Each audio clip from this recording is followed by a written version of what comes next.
días, creo que todavía, ¿no? Sí, todavía buenos días a todos y bienvenidos a un nuevo acto dentro de este ciclo emblemático de la Facultad de Filosofía y Letras, que es el Intelectual y su memoria. Hoy tenemos el tremendo placer de contar de nuevo, porque bueno, ha sido relativamente reciente, creo que fue hace 3 años la última vez que estuvo, digamos, institucionalmente en la facultad el profesor Ángel Sáez Vadillo para el descubrimiento de su retrato como decano de la Facultad de Filosofía y Letras. Entonces tuvimos en aquella ocasión, yo lo conocía a él entonces, y tuvimos luego la ocasión de hablar, de charlar un rato y comer juntos, y bueno, pues tengo un magnífico recuerdo entonces. Bien, lo volvemos a tener hoy aquí por otro motivo importante, creo que más importante, que es, bueno, pues que nos cuente cosas sobre su dilatada experiencia vital y profesional. Y para ello, bueno, pues lo primero por todo, agradecerle de corazón su presencia aquí. Como siempre, él vuelve a su casa y sabe que nos tiene aquí a su disposición en todo momento. Y en segundo lugar, claro está, agradecer pues a las personas que van a conducir este acto del intelecto de su memoria, que son la profesora María José Cano Pérez, catedrática de Lengua y Literatura Hebreas del Departamento de Estudios Semíticos de esta facultad, y al profesor Rafael Peinado Santaella, director, catedrático de Historia Medieval y director del Departamento de Historia Medieval y Ciencia y Técnica Historiográfica. Bien, yo no quiero acaparar ni un minuto más de este acto, y bueno, pues le cedo la palabra a la profesora de la entrevista. Gracias, profesor Manjón. La verdad es que para nosotros, cuando el área de estudio hebreo propuso al decanato hacer este acto, este homenaje al profesor Sáez Vadillo, pensamos que el profesor Sáez Vadillo había estado en Granada, había marcado una época, sobre todo no había marcado a todos los alumnos que había tenido, por lo menos en la primera época. Y cuando a mí me dijeron que si hacía yo la entrevista al profesor Sáez Vadillo, pensé que realmente era un honor. Yo tengo muchísimas preguntas que formularle a Ángel, si me permite la familiaridad, pero me resulta muy difícil dirigirme a él constantemente como profesor Sáez Vadillo. La primera que quería preguntarle, que nos hablara sobre un tema que hoy en día a veces está un poco devaluado, que es la cuestión de los maestros, o sea, el no reconocer los maestros. Él es reconocido como maestro por muchos de nosotros, de los presentes aquí, y quisiera que él nos hablara de su formación, de sus maestros, antes de llegar aquí a Granada. Bueno, lo primero de todo es daros las gracias a todos los que estáis aquí, evidentemente a nuestro decano y a María José y Rafa Peinado, porque también nos vamos a hablar así de María José y Rafa. Y decir que quizá, sé que estáis todos pues llevados de un afecto, de un cariño especial, de recuerdo de una convivencia que hemos tenido en esta facultad yo estuve aquí 12 años, me tocó venir a la cumbre de la montaña desde Puentezuelas, y desde el principio estuvimos por aquí haciendo que este edificio se pudiera más o menos ocupar, que tuvo también sus problemas y sus líos. Quizá, a mí esto del título que me han propuesto del intelectual y su memoria me desborda un poco. Es decir, yo no me considero un intelectual. Cuando habla uno de intelectuales se considera pues que es algo así como un filósofo, alguien muy teórico, que se ha dedicado toda la vida a pensar o a escribir en el país. No es mi caso. Yo soy una persona normal y corriente, soy un universitario, me he dedicado toda la vida a la universidad, a enseñar, a investigar, y creo que lo único que ocurre es que tengo la suerte de tener muy buenos amigos, como demuestra el hecho de que estéis aquí todos, empezando por los que me vais a preguntar y siguiendo pues por todos los que estáis escuchando. Y eso de la memoria histórica, pues cuando ya llega uno a pasar la época del retiro, de la jubilación, del emérito, de todo eso, la memoria se va perdiendo. Pero afortunadamente uno tiene la suerte de que se queda con una especie de memoria selectiva, es decir, que hay muchas cosas menos gratas que se olvidan y hay otras cosas más gratas que se quedan en el recuerdo. Y entonces, bueno, todavía se puede hablar de algunas cosas, quizá no de todas, ¿no? Pero de algunas pues se puede todavía hablar y se puede hablar con gusto.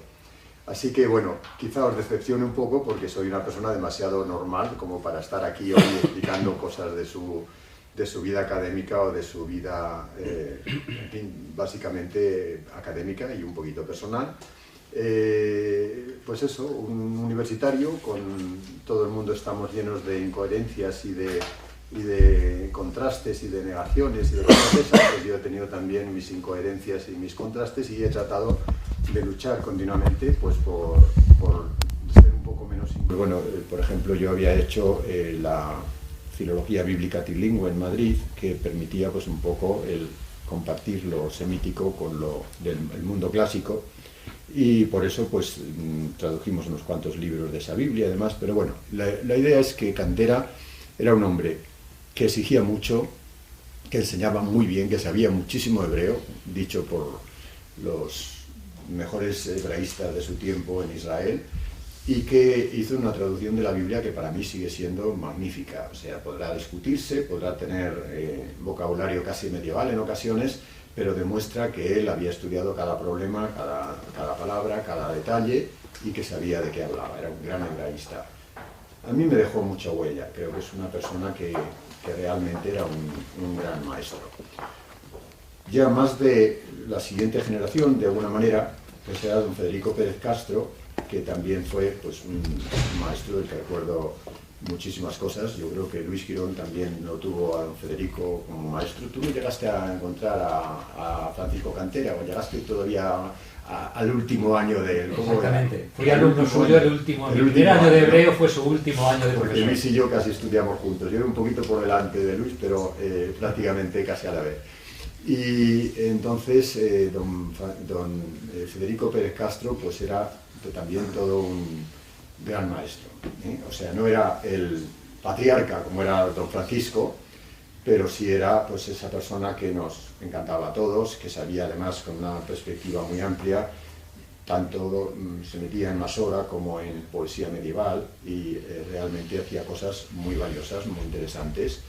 Y fue pues nuestro maestro durante más tiempo, porque ya don Francisco Cantera se había retirado y en cambio don Federico Pérez Castro pues siguió durante más tiempo como era director casi perpetuo del departamento y como el gran profesor y buen amigo que nosotros tuvimos durante bastante tiempo la dicha de tener como jefe, como profesor. O sea que de él, vamos, yo por lo menos aprendí mucho, recuerdo, vamos, no sé si Luis tendrá el mismo buen recuerdo que yo, me figuro que sí, lamentablemente murió hace muy poco tiempo, hace no mucho tiempo, y los últimos años estaba allí retirado en una finca en Toledo, ¿verdad?, de la provincia de Toledo, pero yo guardo un gran recuerdo de él. También a mí me trató muy bien y es una cosa que tampoco es lo que interese mucho, pero en fin, como yo había hecho la filología bíblica trilingüe para trabajar en una posible edición de la Biblia que pretendía ser la Biblia políglota matritense, pues intervinieron mucho en la constitución de esa filología bíblica trilingüe algunos de los mejores helenistas que había en la facultad en aquel momento, en la facultad, estoy hablando de la Complutense de Madrid. Y el que más directamente me enseñó y me llevó adelante pues fue don Luis Gil Fernández, que todavía vive afortunadamente y que es un gran helenista. Realmente yo tengo un recuerdo también máximo de él. A nosotros nos tocaba, cuando hacíamos la trilingüe, para los que estáis aquí que conocéis semíticas, pues por un lado hacer hebreo, todo lo que pudiéramos de hebreo, arameo, siriaco. Ya se me ha olvidado, no me preguntéis ni por el arameo ni por el siriaco, porque no, de árabe no veíamos más que lo indispensable y luego ya lo que cada uno hacía por su cuenta.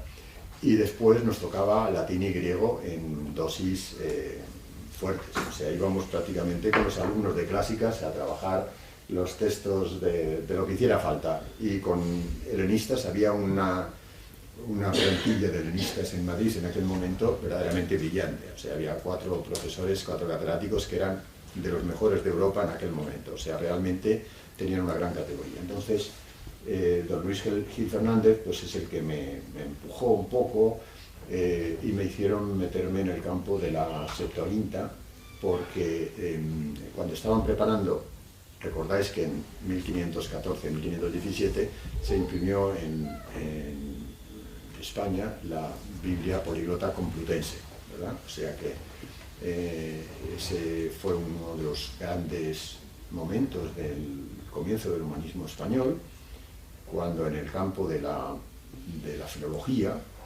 más que de ser pura teología, era filología, realmente se sacó una edición de la Biblia con el texto hebreo, el texto latino, el texto griego, el texto arameo en el Pentateuco y traducciones interlineales.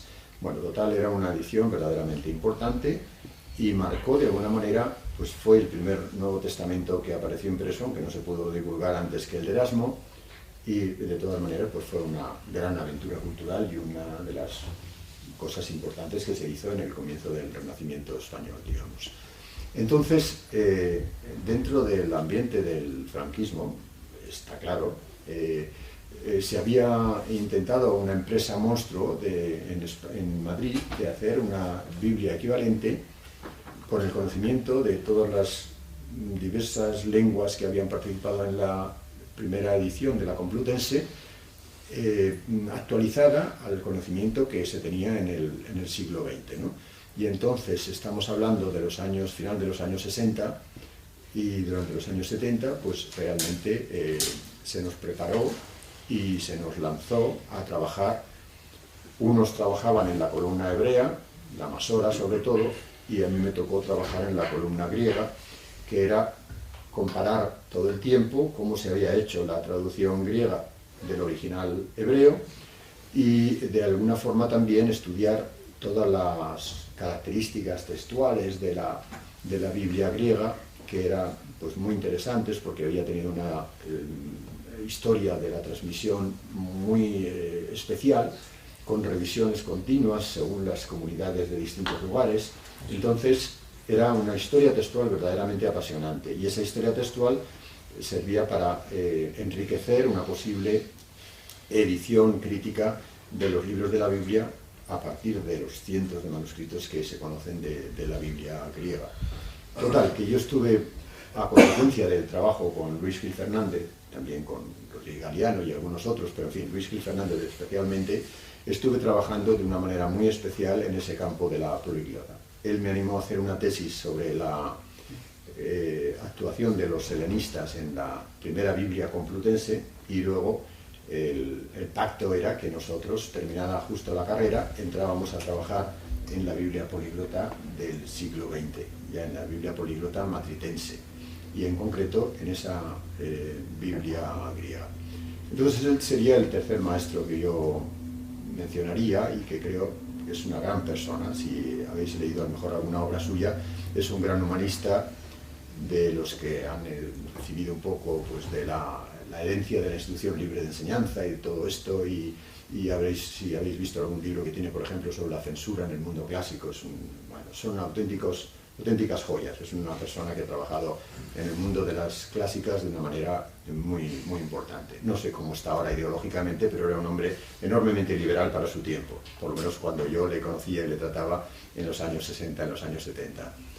Y luego, precisamente como consecuencia de ese trabajo en la Septuaginta, pues me recomendaron ir a Friburgo, de Suiza, Fribourg, donde estaba un dominico que había trabajado en la búsqueda de manuscritos de Qumran, pero así a pie de obra.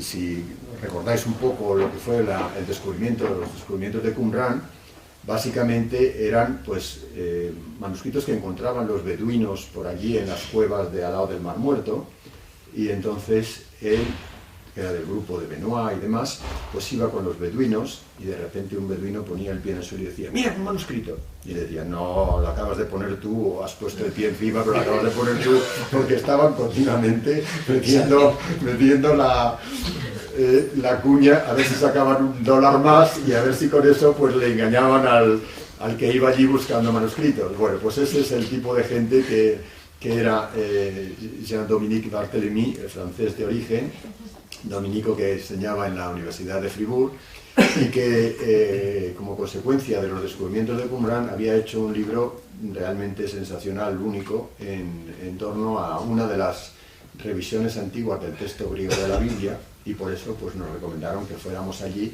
o que fuera yo en ese caso allí, y que trabajara con él. No fue un tiempo muy grande, pero la verdad es que era impresionante, era un gran maestro. Algunos de vosotros, si habéis trabajado en la Biblia, y Antonio seguro se acuerda de eso, él presidió un comité ecuménico que hacía un comentario crítico de determinados pasajes bíblicos. Luis seguro que también lo conoce, los volúmenes que sacaron, y eran una delicia. O sea, era realmente en aquel momento pues maravilloso cómo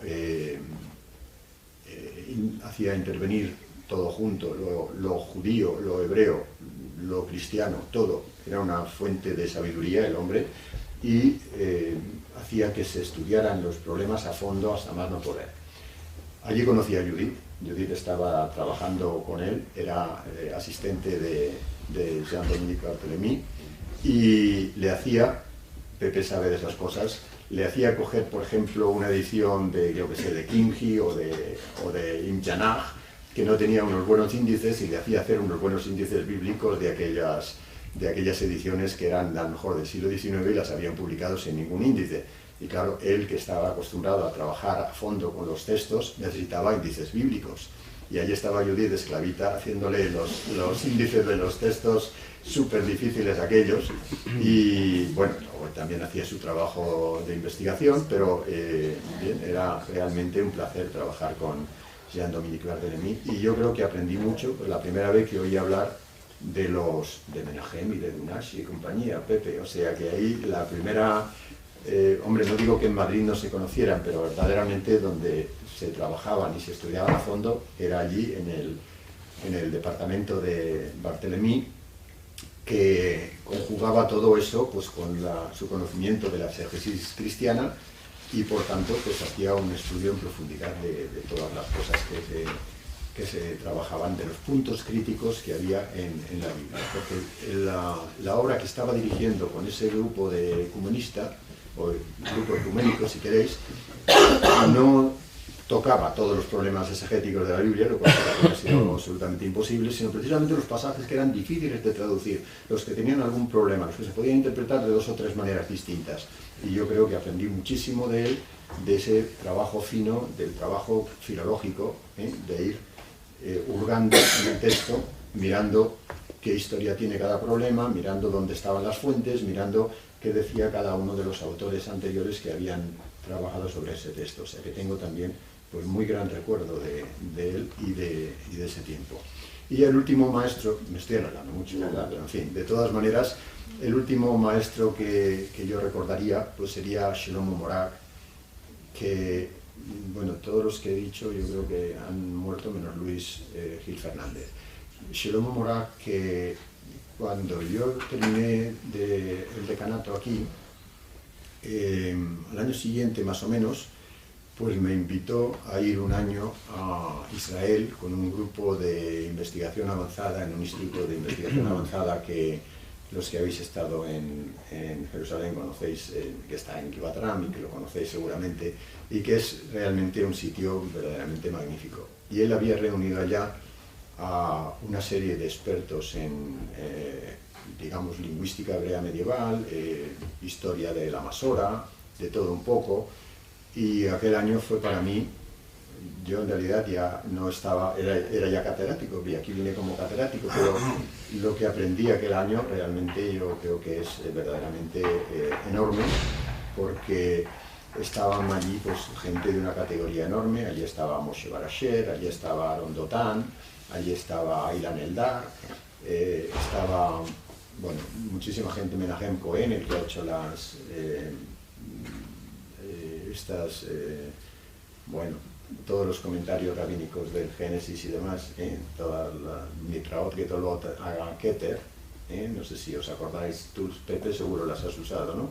Mitraot Getolot Keter. Y bueno, fue un año, estaba Yosef Yahalom, un año en el que conocí a todos los grandes del mundo de la literatura hebrea y de la lengua hebrea en particular, y aprendí muchísimo de todos ellos.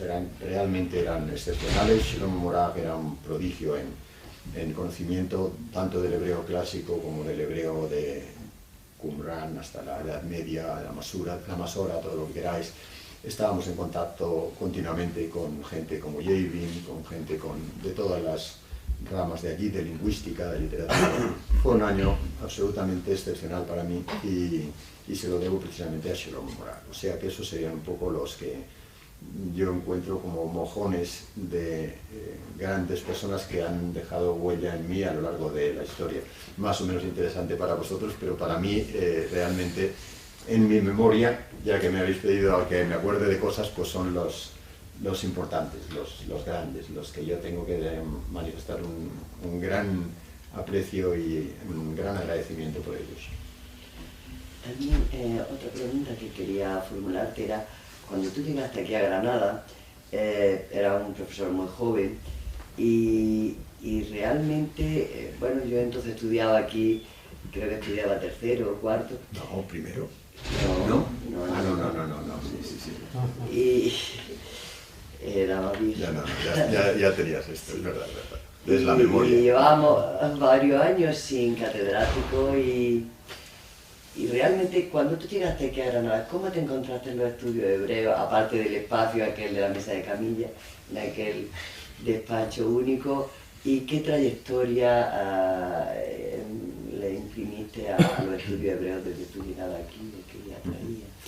Bueno, eso es un poco también delicado y a mí no me gusta hablar mal de la gente, o sea que no... Bueno, yo llegué, os cuento lo anecdótico por lo menos. Yo llegué a Puentezuelas. Me figuro que de los que estáis aquí, fuera de ti, nadie estudió en Puentezuelas. Estábamos allí en un despachito mínimo. No, nadie. Yo creo que no hay nadie más que tú, ¿no? Nadie. Soy la única. La única. Había un despachito así. ¿Qué? Del departamento. Del departamento. Del departamento, claro. Tú ya estarías también por allí, ¿no? Claro que sí. Pero del departamento de hebreo. Tan vieja. Del departamento de hebreo. Entonces teníamos una habitación mínima allí y teníamos todos los libros que había de hebreo, estaban en un estante medio vacío. O sea que lo que había de hebreo era realmente medio estante de libros. ¿Qué había pasado? Pues mirad, eran las consecuencias de los tiempos, o sea que tampoco es echar piedras a mi predecesor, es simplemente, claro que en tiempo del franquismo no había muchos hebraístas en España. ¿Y qué pasó? Pues que algunos que eran catedráticos de latín de instituto les hicieron catedráticos de hebreo de universidad. Entonces, como comprenderéis, la situación no podía ser maravillosa. Lo cual, pues no sé, a lo mejor es culpa más de los tiempos y de la situación que de la persona en cuestión, ¿entendéis? O sea, que no estoy tirándole piedras a él, sino que esa era la realidad. Entonces, claro, pues no habían podido hacer un trabajo muy a fondo, o sea, aunque sí había mucha producción hecha, pero no era un trabajo pues demasiado serio. Como él ya se había retirado de allí, pues quedaba como... En aquellos tiempos nos llamábamos adjuntos, yo había sido adjunto. Bueno, estoy hablando, yo llegué a Granada como catedrático, o sea, gané la cátedra y llegué a Granada el día de la muerte de Franco. O sea, que no se me olvida fácilmente la fecha en la que llegué. El día 20 de noviembre de 1975 estaba yo en un hotelito de recogidas esperando que llegara el nombramiento. El nombramiento llegó aquel día, pero yo lo tomé posesión un poco más tarde porque me fui zumbando. El día que murió Franco no fuera a ser que les pasara algo a mis niños que estaban en Barcelona. Entonces, pues, la fecha se me ha quedado, eso sí que queda en la memoria. Y entonces volvimos y ya, para que veáis el ambiente, la discusión o sea, el primer problema que me encontré es que el secretario de la universidad decía que había que ir de corbata negra por la muerte de Franco. Y yo no estaba dispuesto a comprarme una corbata negra por la muerte de Franco. O sea que ese fue mi primer problema a la llegada a la Universidad de Granada. Pero desde luego no fui con corbata negra a tomar posesión, eso os lo puedo garantizar. Y entonces me encontré con ese panorama. Estaba de adjunto, y como había sido yo adjunto en Madrid, pues estaba de adjunto del departamento, una persona a la que yo ideológicamente pues no compartía nada, pero personalmente tengo mucho que agradecer y tengo muy gran recuerdo suyo. Era Pascual Recuero. Yo personalmente le aprecio mucho, fue un caballero, era presidente de la Diputación, había sido el director del colegio, no sé qué, de Falange de Madrid, bueno, todo lo que queráis. O sea, ideológicamente estábamos a años luz, pero personalmente era todo un caballero, toda una persona encantadora. había sido discípulo de mi predecesor, y claro, como se había dedicado a ser presidente de la Diputación, pues tampoco había podido trabajar el hombre demasiado, pero en fin, estuvo trabajando dignamente. Y ya digo, personalmente era un auténtico encanto de persona, y yo lamenté mucho que poco después de retirarse muriera, ¿no? Pero fue una persona pues muy encantadora. Y poco más, estaba en Carmita, y estaba entonces Santi empezando, ¿verdad? Y yo creo que éramos todos, no creo que hubiera mucha más gente, ¿verdad? ¿Te acuerdas tú? El padre Torres y el padre Molero. El padre Torres y el padre Molero, claro, como no, esto sí. El padre Molero mucho más desconectado, el padre Torres estaba mucho más conectado también entonces al departamento. Pero apenas tú no tenías allí un sitio de trabajo, no había sitio en el departamento. En la habitación aquella había una mesa, y ya con eso nos teníamos que conformar, ¿no? No había absolutamente ninguna otra posibilidad. Y entonces ya a mí me empezaron a medio liar con aquellas cosas administrativas de ser vicedecano y de ser luego decano. Eso ya hablaremos luego en todo caso. Pero vamos, así académicamente, y es lo que estamos hablando, pues yo me encontré un departamento que, hombre, llevaba un par de años en catedrático. Pascual Recuero se había dedicado más a la Diputación que al departamento. Bueno, pues tampoco había una gran tradición de estudios hebraicos allá, ¿no? Además, por ejemplo, don David Gonzalo Maeso pues había estado trabajando más en el Meam Loes, que era un comentario escrito en lengua sefardí, digamos, en ladino, y que básicamente lo que estaban haciendo era lo que estaba escrito en caracteres hebreos, reproducirlo en caracteres romances, ¿no? Y o sea que esa era la gran aventura en la que estaban metidos. Pero bueno, por ejemplo, estaba la revista MEA, miscelánea, estaba ya saliendo en paralelo con la miscelánea árabe, y ya llevaba unos cuantos años saliendo. Y no digo que no se hiciera nada, o sea, tampoco pretendo decir eso. Ahora, como había poquito dinero, el dinero había ido a parar a las ediciones del Meam Loes, y realmente, pues libros, nada de nada. Yo creo que don David tenía en su casa una biblioteca mayor de lo que había ciertamente en la universidad. Pero el caso es que al llegar allá, pues te caía un poco el alma a los pies porque no había nada. Hombre, están llegando ahí Esperanza y Arturo, que pobre gente han tenido una odisea para venir aquí. Un saludo, aunque sea rompiendo un poco el hilo de las cosas, pero en fin, ya luego los conoceréis los que no los conozcáis. Bien, os estaba diciendo que mucha tradición de estudios hebraicos pues no podía haber tampoco. Y entonces, bueno, era también atractivo de alguna manera empezar a funcionar, empezar a hacer que el departamento tirara para adelante. Los primeros alumnos que yo tuve fueron María José por un lado y otro señor por otro que todos conocemos, ¿verdad? Manolo. ¿Qué? ¿Sí? Qué barbaridad. Eso sí que no lo sabía yo. No, ya, Hace poco. Bueno, estuvo en la biblioteca universitaria y también en la cárcel, ¿verdad? Pero bueno, una historia un poco extraña. Pero eran los dos primeros alumnos que había de hebreo, y poco a poco pues fuimos intentando conquistar a alguien que estudiara hebreo. No era fácil, porque yo me acuerdo, por ejemplo, de haber dado clase a una sola persona, a un solo alumno. O sea que lo de ahora no creáis que es la primera vez que ocurre. Me acuerdo que el Hospital Real era todavía la Casa de los Locos, cuando no había entrado todavía nadie por allí a hacer el rectorado, y en un aula que yo creo que había sido, pues no sé, poco menos que enfermería, pues allí me tocaba dar clase a una sola persona de hebreo, ¿no? Bueno, o sea que hemos pasado por todas esas cosas, pero que poco a poco el hebreo pues fue echando a andar, ¿no? Y la verdad es que poquito a poco, pero fuimos haciendo algunas cosas y bueno, poniendo nuestro grano de arena para que aquello empezara a ser realmente un departamento con publicaciones, con cosas, ¿verdad? Intentamos que la miscelánea funcionara, intentamos que aparecieran algunas obras. Bueno, Rafa, que ha sido durante tanto tiempo el jefe de las publicaciones de la universidad, sabe que ahí empezamos en Nihilo Tempore, ¿verdad? Una colección, yo creo que era 1984, por ahí me parece que es el primer libro que salió ahí en la editorial Universidad de Granada.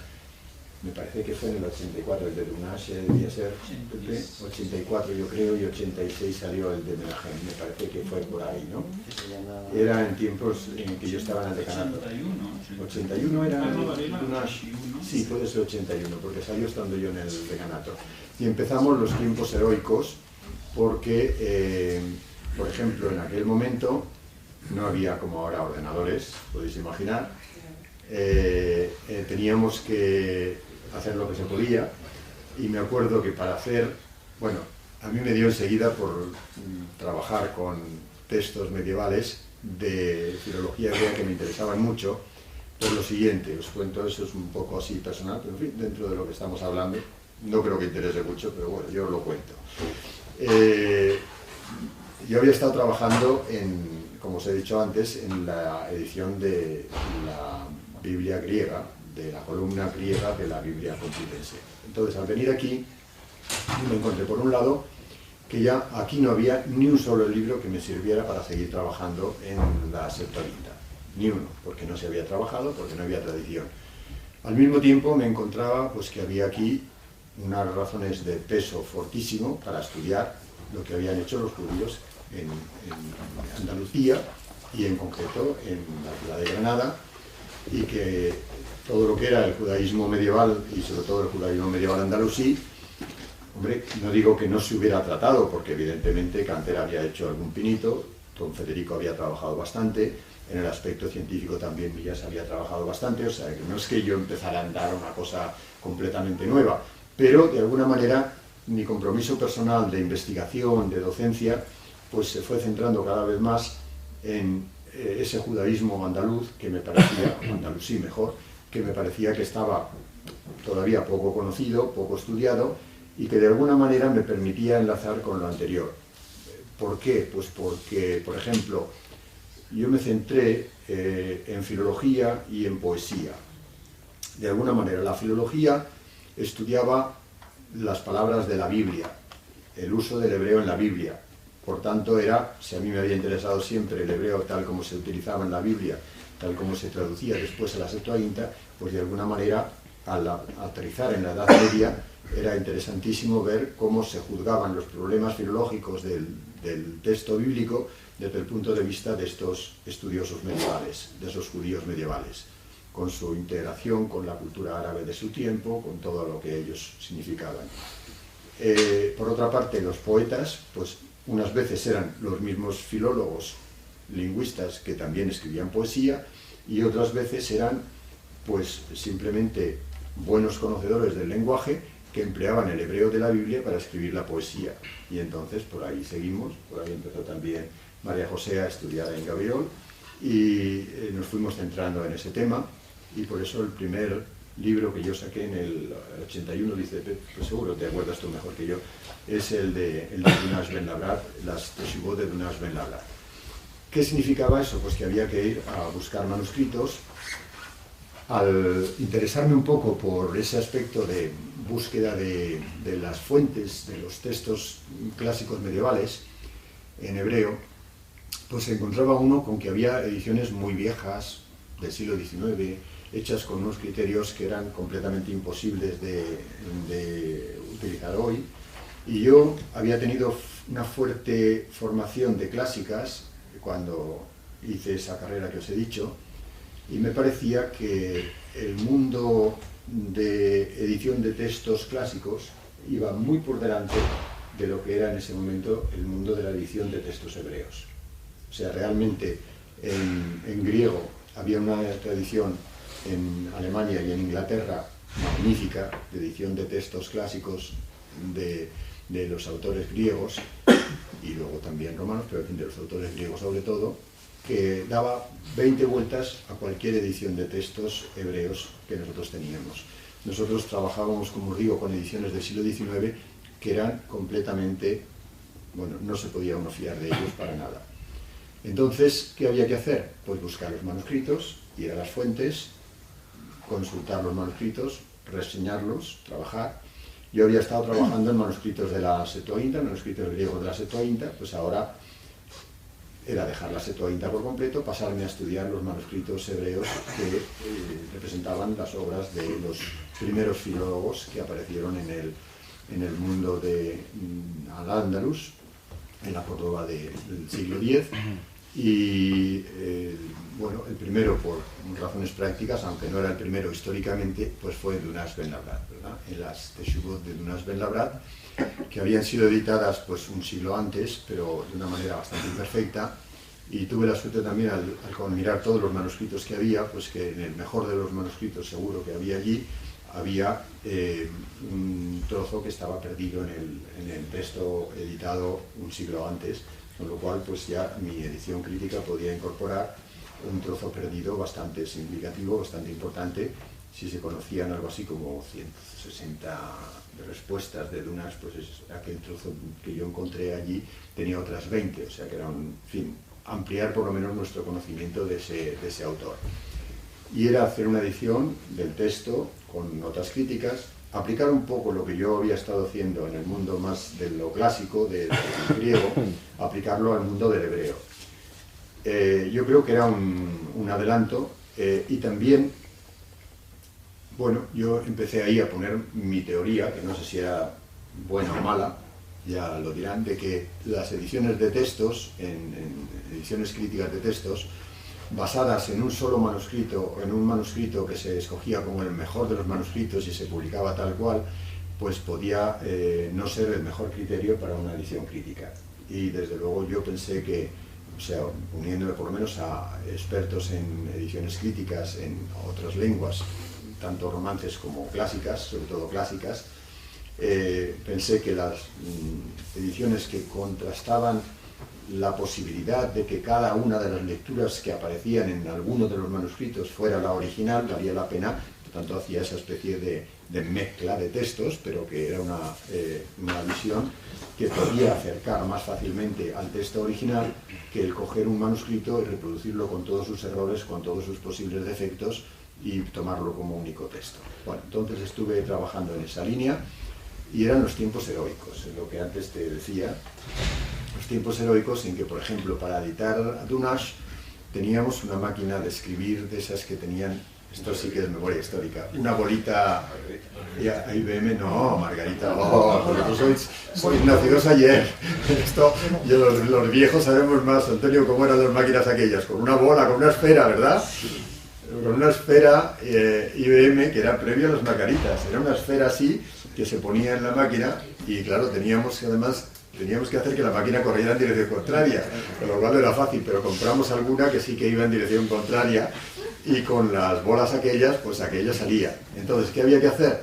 Pues después de hacer toda la colación de los manuscritos, el plantarla, o sea, hacer realmente tu propio texto, el preparar el texto crítico, copiarlo con esa máquina a escribir, era eléctrica por lo menos, no nos podíamos quejar, era una máquina eléctrica. Yo tuve que hacer toda mi tesis con esas máquinas de escribir que le dabas a la tecla, era eléctrica también, una Olimpia, pero luego metiéndole papel de calco a las 6 copias de papel de ese transparente, para que se hiciera la tesis. No creáis que es que habéis nacido todos aquí, menos Antonio, yo creo todos habéis nacido en otra época. Pero así trabajábamos en aquel tiempo, cuando yo hice mi tesis en el 70, 72, pues así había que trabajar. Y entonces esto ya era un adelanto, teníamos una máquina que con una bola podía escribir hebreo, caracteres hebreos. Entonces hacíamos una página, se hacía más o menos se cuadraba, se hacían unas líneas así, se cuadraba la página y escribías hasta que veías que ya no cabía la siguiente palabra. Entonces pasabas de línea. Luego, cuando ya tenías la página escrita, decías, vamos a ver, poniendo esto así, aquí faltan 3 espacios para completar, aquí faltan 4, aquí sobran 2. Bueno, entonces volvías a escribir la página dejando espacios en medio manualmente. La edición de Dunas está hecha así, por eso, o sea que vosotros veréis, eso sí que es memoria histórica. La edición de Dunas se hizo manualmente con una máquina de bolas y la segunda vez contando los espacios y tratando de dejarla un poco así cuadradita. Cuando la miréis ahora otra vez, veréis que cuadrada tampoco está, pero bueno, que ya tenía bastante mérito en aquel momento el tratar de sacarla verdaderamente así en línea, ¿no? Luego se hacía lo mismo con el aparato crítico, y el aparato crítico entonces lo llevábamos a la editorial de la universidad. Yo creo que todavía no estaba ni Manolo Barrios, ni siquiera tu predecesor, yo creo que era antes todavía, ¿no? Y entonces, al servicio de publicaciones. Y entonces fotografiaban el aparato crítico en un tamaño más pequeño y poníamos la página que se había impreso así a mano, y con la fotografía que nos habían hecho del aparato reducido, poníamos pegado el aparato crítico y que tenía que ser por lo menos doble. No me acuerdo ya cuántas tiene el de Dunas, yo creo que tenía uno de citas bíblicas y otro de manuscritos, tenía que ser doble. Y entonces fotografiábamos los dos aparatos críticos, lo poníamos debajo y así salía cada página del texto que luego se imprimía. O sea que eran tiempos heroicos, ¿eh? Estamos hablando, es que habéis nacido ayer y entonces no sabéis todavía lo que hemos pasado los que sufrimos todos esos comienzos, ¿no? Entonces, cuando yo estuve en Israel en el año 84, creo que era 83-84, que os decía que estuve el año entero después de terminar el decanato y todas las cosas, habían empezado a salir el IBM PC, el PC de IBM, y entonces ya eran otros tiempos. Entonces yo, me interesé enseguida por el tema porque, claro, lo de editar textos hebreos era fundamental. Y yo conseguí ir allí a alguna exposición, algunas ferias de las que se hacían de informática, y me enteré pues, de que allí con un IBM PC grande se podía escribir hebreo. Evidentemente allí les interesaba escribir hebreo, y luego se podía imprimir hebreo, que era lo que nos interesaba básicamente. Y ahí me tenéis pues buscando en Israel la forma de traer al Departamento de Hebreo de Granada lo mejor que se podía encontrar en aquel momento de material electrónico para hacerlo. Tuve que hacer lo siguiente. Existía solamente, hacía un año que había salido el IBM PC, que tenía 64K de memoria. 64K, no megas ni gigas, 64K. ¿Eh? No había disco duro, perdona. Sois muy recientes, no había disco duro. Entonces, tenía 64K de memoria. Y entonces, para sacar caracteres hebreos en pantalla no había ningún programa que te lo hiciera por software, sino que tenía que ser por hardware. ¿Qué había que hacer? Abrir el ordenador y meterle una pastilla que generaba caracteres hebreos en pantalla. Y entonces conseguí que me prepararan allí, los judíos son muy manitas siempre, conseguí que un especialista allí de no sé qué me hiciera lo siguiente. Una pastilla era generadora de caracteres en inglés, y otra pastilla combinada, montada encima, generaba caracteres en hebreo. Me puso una llavecita, un switch, y entonces según le dabas a la llave, generaba caracteres hebreos o caracteres ingleses. ¿Qué había en España? Pues podías tener un ordenador que no tenía disco duro, sino solo un floppy de los de 3,5, de los grandes, y entonces eso lo ponías encima de la mesa, ya te cubría toda la mesa, la pantalla, no sé qué. Y entonces el primero que yo compré para mí, y que luego compramos otro para el departamento, era el IBM Portable, que era como una máquina de coser. ¿Os acordáis de la máquina de coser? ¿No? ¿Te acuerdas de eso? Así, una caja así, que se levantaba allí con un asa, una cosa enorme, se le abría la puertecita, parecía una pantallita verde así, una pantallita que desde luego no era de color, como os podéis imaginar, y entonces con el invento que yo había traído de las pastillas de las generadoras de caracteres, se podían sacar caracteres hebreos en pantalla. Luego había que imprimirlo, y entonces para la impresora pues tuve que conseguir también un chip, un generador de caracteres para la impresora. Y la impresora es así que era de margarita. Ahí ya estamos en la época de la margarita. O sea que había margaritas hebreas, y en ese momento, porque estamos hablando ya del 84, lo otro era antes. Entonces me tuve que traer margaritas hebreas, programas hebreos evidentemente, pero además que los pagaba yo, porque eran míos, no del departamento. Y después el generador de caracteres de la impresora, que además, como ese no llegué a tener un switch para cambiarlo, pues ese había que abrir la impresora, quitarle el generador de caracteres que tenía y meterle el otro a mano. Además, como iba, metíamos en el generador y escribía en hebreo, o sea, lo cual ya era el sumum, el máximo de lo que podíamos tener en aquel tiempo.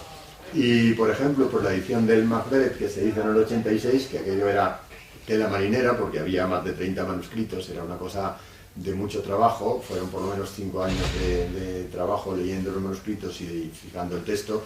Todavía luego va Pepe y me encuentra faltas, como es lógico, o sea que evidentemente tiene errores y tiene de todo, como todo, pero bueno, estuve mucho tiempo trabajando en esa edición y ya esa edición se pudo hacer con unos programas hebreos, con ese ordenador que os he dicho. Me acuerdo todavía perfectamente que lo fui a comprar a Sánchez. Allí. No sé si existe todavía la tienda Sánchez allí al lado del río. Ya se habrá cerrado eso, ¿no? Mercadona. Ah, ya se habrá cerrado. Yo soy del Antiguo Testamento. Entonces, en esa época te vendían aquello por un montón de dinero y me costaba cerca de 600.000 pesetas de aquellos tiempos, que era un bastón. Y pregunté, bueno, ¿y disco duro? Y me dijo, no, es que, joder, disco duro, vaya cosa está pidiendo usted. Hay un disco duro de 10 megas, no de 10 gigas, de 10 megas, lo mínimo que podía haber, que necesitaba una caja así, cuadrada, y que costaba otro $500.000 de pesetas en aquel momento. O sea que para animarse a comprar un disco duro había que ser rico, cosa que yo no era, y había que tener verdadero valor. Y no llegué a comprar el disco duro. Lo único que llegué fue a ponerle un segundo floppy al antiguo Portable de IBM. Pero bueno, el caso es que, batallitas aparte, aquello permitió editar textos hebreos. Mientras tanto, pues imprimíamos también miscelánea con una máquina que había en la facultad, que compré yo siendo decano, de esas que se escribía y se iba saliendo una línea así y luego se imprimía, ¿verdad? Luego no sé dónde estarán ya esas máquinas, pero bueno, se hacía de esa manera también la miscelánea, y entonces intentamos, pues eso, que poco a poco los medios nuevos de la informática se aplicaron al hebreo. Y me acuerdo pues que el ordenador que yo traje a hebreo, pues era junto con uno que compró Pío Tudela en psicología, pues lo primero que hubo, por lo menos en el área nuestra de letras. No había ningún otro ordenador por ninguna parte, y luego ya pues se fue generalizando poco a poco, pero en fin, somos de los tiempos heroicos del ordenador, ¿no? Bueno, ya me estoy diciendo, ahora os cuento todo. La verdad es que sí es cierto que en muchísimas cuestiones fuimos pioneros gracias a tu iniciativa. Por ejemplo, lo de la informática, que era como una cosa llamativa. A lo mejor Rafa se acuerda y puede preguntarte sobre los aparatejos, aquellos que decían, al decano ha traído unos aparatejos, al decanato. Pero yo también creo que en la última pregunta que te voy a hacer, y le cedo la palabra a Rafael, otra innovación que me parece a mí que introdujiste aquí en el ámbito de los estudios hebreos, que hoy en día es incluso normativa ministerial el que todo el mundo tenga que tener estancia en centros extranjeros o en centros de investigación por lo menos ajenos a los de la universidad. Yo creo recordar que no era una cosa normal, pero cuando tú llegaste, lo primero que nos propusiste, en este caso digo, me propusiste porque yo soy la más vieja, no está mal decirlo, la más antigua, el que tenía casi, o sea, o al menos así lo entendimos, que teníamos que salir fuera, que teníamos que formarnos fuera, abrir un poco la visión. Y yo creo que ha creado un poco de escuela en el hebreo español. ¿Cómo fue todo ese comienzo, esa innovación, aparte de otras muchas innovaciones, como ya te digo, como lo de la informática? Bueno, yo no es que quiera atribuirme nada, sino simplemente es un poco la consecuencia de lo que yo he visto siempre en el trabajo nuestro universitario. Hay que ir buscando pues, siempre lo mejor que pueda haber, ¿no? Yo he buscado eso con toda mi alma en todo momento. Si hay una posibilidad buena de, digamos, trato con otros especialistas o buena biblioteca o algo por el estilo, en el sitio donde estás trabajando, pues a lo mejor no es tan necesario. Pero claro, en una especialidad como la nuestra, donde, hombre, el departamento de hebreo de Granada quedaba un poco aislado. Tampoco había grandes especialistas en España trabajando en el campo nuestro. Y libros aquí no había. En Madrid había una buena biblioteca en el Consejo, pero tampoco era una cosa excepcional. Pues ¿qué había que hacer? Pues ir a buscar las cosas donde las había. Y realmente, en ese sentido, pues desde siempre yo personalmente opté por ir a buscar a donde lo hubiera, lo que necesitaba para seguir trabajando, y lógicamente en un caso como el nuestro pues había que ir mucho a Israel, porque allí es donde se enseñaba hebreo y donde había una biblioteca fantástica y donde había manuscritos fotocopiados o microfilmados que permitían trabajar en serio en todas las cosas. Y había que ir, pues no sé, yo por ejemplo fui también a Cambridge varios veranos a trabajar en los fondos de la Geniza, que eran y son una auténtica mina de materiales que son verdaderamente fantásticos, ¿no? Y en ese sentido yo creo que siempre ha sido mi punto de vista, y yo creo que ahora lo comparte todo el mundo. En aquel momento quizá no era tan normal, pues que no se puede uno quedar en casa y pensar que lo que hace ya es perfecto y lo que hacemos nosotros es lo mejor del mundo o algo por el estilo. No, si con toda sencillez, con toda tranquilidad, si no tienes los medios para trabajar, si no tienes contacto con colegas pues, de tu especialidad, de especialistas que conocen bien el tema, los tienes que buscar. Entonces hay que salir, hay que buscar esos medios. Ahora es una perogrullada, en aquel tiempo pues no era tanto, como tú dices, ¿no? Y en ese sentido, pues yo creo que tanto en lo que a mí se refería como en lo que yo pude más o menos decir a todos los que trabajaban dentro del departamento y demás, era que claro, que había que buscar lo bueno donde estuviera, y por tanto, pues si eso bueno era en Israel, pues hombre, en Israel, cuestiones políticas aparte y demás, entendré que claro, pues era fundamental aprender hebreo. Entonces yo me había ido de joven, antes de ninguna otra, digamos, preparación académica, casi en el año, yo creo que fue en el 68, 69, me fui a un kibutz y estuve aprendiendo hebreo en un kibutz, ¿no? Allí trabajando en la matá, en el riego de los árboles, de los frutos, ¿no? De la fruta, y aprendiendo hebreo, que claro, que todo era pues camas de olé y poco más, ¿no? O sea, que ¿cuánto cuesta eso? Porque nos enseñaban el hebreo de andar por casa en aquellas cosas, pero en fin, había hecho eso, había hecho también ulpan, y entonces a todos los que estaban cerca les decía, oye, que hay que aprender hebreo, que hay que irse a Israel, que hay que ir al ulpan, y que hay que aprender el ulpan. Para los que no son de hebreo, es las escuelas que tenían allí especializadas para la gente que no venía que no había nacido en Israel, que no venía de un ambiente hebreófono, y que por tanto tenían que aprender la lengua de una manera pues intensiva y bien aprendida con maestros muy especializados. Y claro, entonces ir a un ulpan pues era una de las mejores soluciones que se podía tener. Y entonces esa combinación de kibutz, ulpan, todas esas cosas pues eran totalmente necesarias para salir adelante en el mundo del hebraísmo, ¿no? Y luego cuando uno iba allí, por ejemplo, pues se encontraba la Biblioteca Nacional Universitaria con una colección fantástica. Aquello, el estar allí en la sala de lectura era una maravilla, se podían pedir todos los libros, era una delicia. Y así se bajaba al departamento de microfilms, de manuscritos hebreos. Bueno, aquello era una locura porque estaba microfilmado, cada vez más iban microfilmando todos los manuscritos hebreos que hay en el mundo. Yo no sé cuántos tendrán ahora, 95% por lo menos de lo que hay en el mundo. Pepe, ¿qué habrá allí? Yo creo que por ahí, ¿no? Que les faltan algunos porque Arturo estuvo trabajando en una colección este verano que no dejan microfilmar, ¿verdad? En la Shoken, que son unos malditos, dicen los propietarios, que si se microfilma y se usa así, que pierde valor el manuscrito, y como son peseteros hasta más no poder, pues no dejan hacer el microfilm. Pero lo demás, pues prácticamente todas las grandes colecciones de manuscritos del mundo han dejado que se haga un microfilm y está todo reunido allá.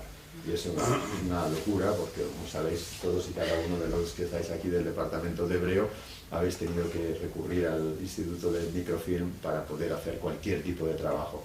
Bueno, pues eso fue mi experiencia. Además creo que ha estado por aquí Abraham David, que nos solía ayudar mucho cuando íbamos allí al departamento de microfilm, y Benjamín, que era también otro de los grandes expertos allí en los microfilms hebreos. Bueno, era una delicia ir allí a trabajar y yo pues a todo el que me oía le decía que valía la pena, que había que salir y que había que hacer eso. Y del tiempo que estuve en Inglaterra, en concreto en Cambridge, pues tengo también un gran recuerdo. No era exactamente lo mismo, es decir, la biblioteca judaica era mejor la de Jerusalén, sin duda, pero el poder tocar, aunque había plástico por medio, pero el poder tocar los fragmentos originales de la Genisa, más de, no sé si son más de 200.000 los que tienen en este momento en Cambridge, yo creo que hay entre 150 y 200.000 fragmentos de la Genisa que tienen allá, pues era otro placer intelectual, ¿eh? O sea, aquello era verdaderamente espectacular. Y poder, además había cajas que nadie había tocado, que nadie había visto, te permitía ir a buscar nuevos poemas de poetas andalusíes, y aparecían cosas siempre, ¿verdad?, de poetas que nosotros estábamos trabajando, y encontrabas allá manuscritos que no te podías imaginar. Bueno, o sea que era realmente también una verdadera delicia. Entonces a todo el que pude le dije, oye, que vale la pena. Luego, ya os digo, se ha generalizado y ahora pues básicamente todo el mundo sale, pero en aquel momento pues quizá no era tan corriente.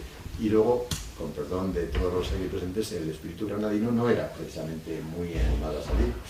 Yo me acuerdo, y lo cuento en plan de anécdota, nada más, una chica que estaba en el departamento, cuyo nombre no diré, que le dijimos, venga hombre, iros a Israel, iros ahí a aprender hebreo. Y se fue por allá y al cabo de unos días la encontramos llorando, ¡mi mamá! O sea, estaba realmente echando de menos su casa, que estaba así llorando porque era una granaína, pero de esas típicas. No digo que el granaíno sea todo así, pero que hay una cierta tendencia a sentirse muy bien en casa y a no querer salir y no querer afrontar la realidad dura de la vida, ¿no? Y entonces había que empujar un poco a la gente, a los estudiantes y demás, para que superaran todas esas actitudes un poco, bueno, pues de lo que es lógico, ¿no?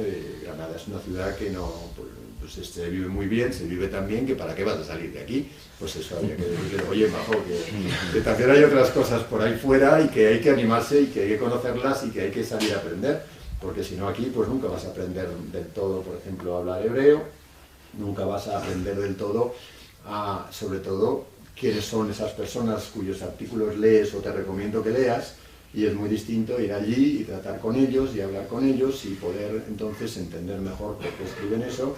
Incluso pues cuando tengas una pregunta de esa cuestión, pues vas a escribirle a Yalom o a quien sea, o a la verdad, a quien haga falta, o a Shlomo Mora o a Moshe Asher, para que te respondan y te digan lo que piensan de cualquier tema. Entonces ese contacto con los manuscritos, con los libros y sobre todo con los colegas, vamos a decir, con los grandes expertos en la materia, pues es fundamental. Y para mí fue decisivo, y a mí me gustaba también pues que toda la gente que trataba conmigo o que estaba en el departamento tuviera una actitud similar y saliera lo más posible. Yo creo que habéis hecho todos hasta más que yo, ¿no?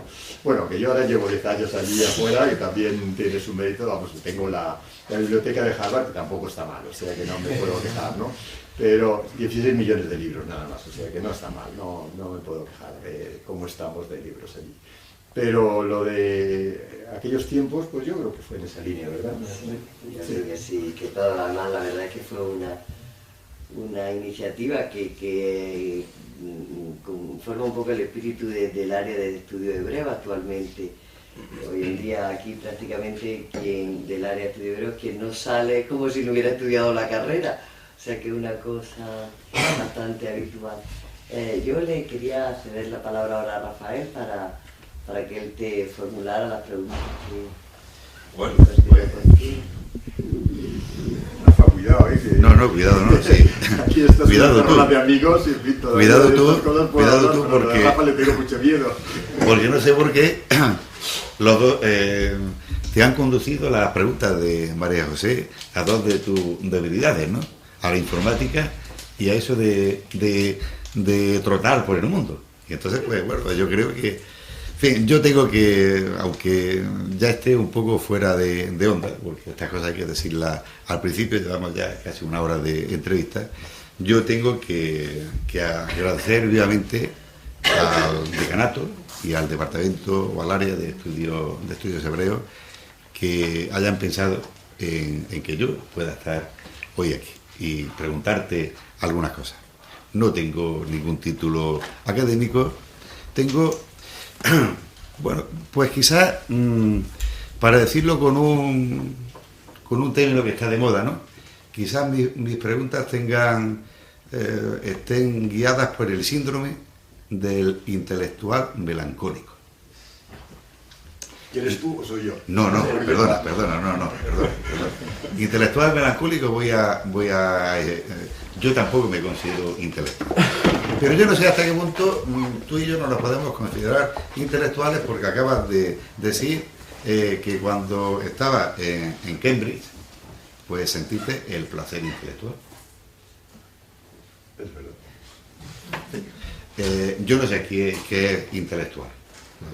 En España hay muchos intelectuales que yo dudo que puedan ser considerados como tales. Bueno, pero el síndrome del intelectual melancólico es el título de un libro muy reciente de Jordi Gracia, que lleva como subtítulo Un panfleto, y que es ciertamente una respuesta a un gran libro que yo le recomiendo a todos ustedes, de un catedrático de literatura ya jubilado o prejubilado de la Universidad de Barcelona, Jordi Jovet, que se llama Adiós a la Universidad, el eclipse de las humanidades. Bueno, ahí plantea, bueno, pues claro, Jordi Jovet es más o menos de mi generación, ¿no? Creo que, no sé si nació en el 52, 53. Gracia es más joven, es del año 65. Jordi Jovet, por tanto, él habla pues de la época que yo pueda hablar contigo. Una época que yo no sabía que había empezado el 20N. El 20N. El 20N, yo creo que la historia de España va a pasar como una fecha de muerte, pero quizás también como una fecha de resurrección. Muerte y resurrección. En fin, no digo más nada. Pascual Recuero, yo también lo conocí. Era vicepresidente de la Diputación. Era presidente de la Diputación cuando el vicepresidente de la Diputación era el padre del actual presidente de la Diputación. Por ahí digo que el 20N puede ser símbolo de muerte, pero también símbolo de resurrección. En fin, aquellos años, Jordi Jovet pues lo resume diciendo que eran años de un sistema académico muy malo. Tú lo acabas de recordar también de alguna forma, pues, un departamento que era una mesa de camillas y que apenas sí había grandes maestros. Ha comentado el caso de este señor que fue de instituto, ¿no? Pero yo te puedo comentar el caso de Fray Justo Pérez Durbe, el abad del Valle de los Caídos, que estuvo en oposiciones de cátedra de Historia Medieval sin ser catedrático de Historia Medieval. Después terminó siendo catedrático de la Complutense. Sí. Eso léalo en un libro de la ruptura liberal en la historiografía española. Bien, unos años de un sistema académico nefasto, pero años, sin embargo, de una gran vitalidad en la vida universitaria. El movimiento estudiantil, el movimiento de los PNN, y sin embargo eso ha degenerado hacia una universidad ensimismada, burocratizada, en la que la desilusión estudiantil y la desilusión de los profesores está a la orden del día. Hay gente muy joven que está pensando ya en prejubilarse, según me he enterado esta mañana en el bar, de alguna persona joven que no sé si está ya en la sala, ¿no? Entonces, bueno, yo pues lo que te puedo preguntar es de eso.